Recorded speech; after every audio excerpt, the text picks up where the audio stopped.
Hello, very beautiful community. I'm seeing a lot in the comments and in the emails and DMs especially, a question that's not so important, but I thought given that I have a small health window today, I'll take it right now. It'll just take us 4 or 5 minutes to deal with it. And that is, why when we watch Russian propaganda, are they always talking about their own nukes, but they talk about the West as though it either has none or has none it would ever use? So why is there such an extraordinary disbalance? And watching Russian propaganda, you could assume that the West doesn't have any nuclear weapons. What's going on behind that pattern?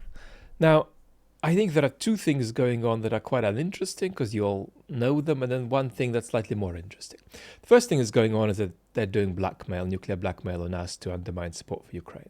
The second thing is that they're trying to propel themselves, to put it in their own terms, from the back row to the front row of nations via leveraging the single dimension on which they might be a superpower, that's nuclear weapons, while being vacant on all the other dimensions, not being a superpower on all the other dimensions. But they feel that if they are a superpower on just that one dimension, they can leverage it to compensate for the fact that they are not a superpower on any other dimension.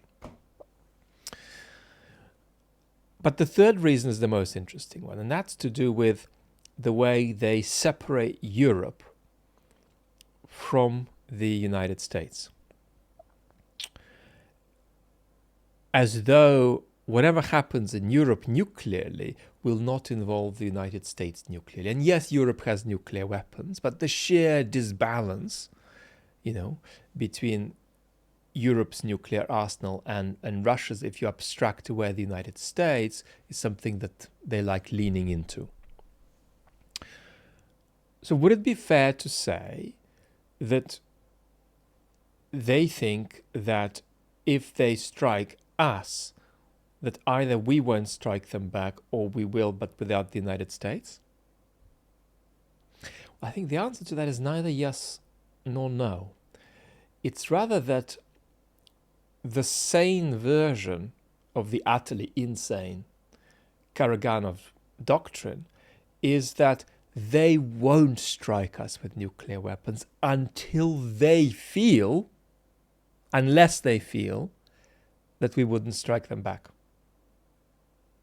So it's a conversation that's not, thankfully, taken entirely seriously in the Kremlin, but it's a conversation about nuclear use predicated upon Kremlin's conception of Western decline and the Western capacity to act as a single unit, predicated on the West's incapacity to sustain an Article 5 response and so on.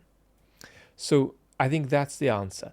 They think that it's a one-way traffic because they wouldn't ever nuke us until such a time comes, if it ever does, when they think that we won't respond.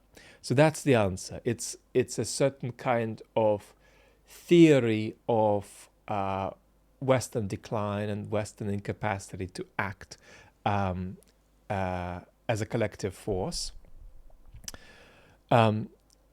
And it's for another time for us to discuss how far there's more than a grain of truth to that Russian perception.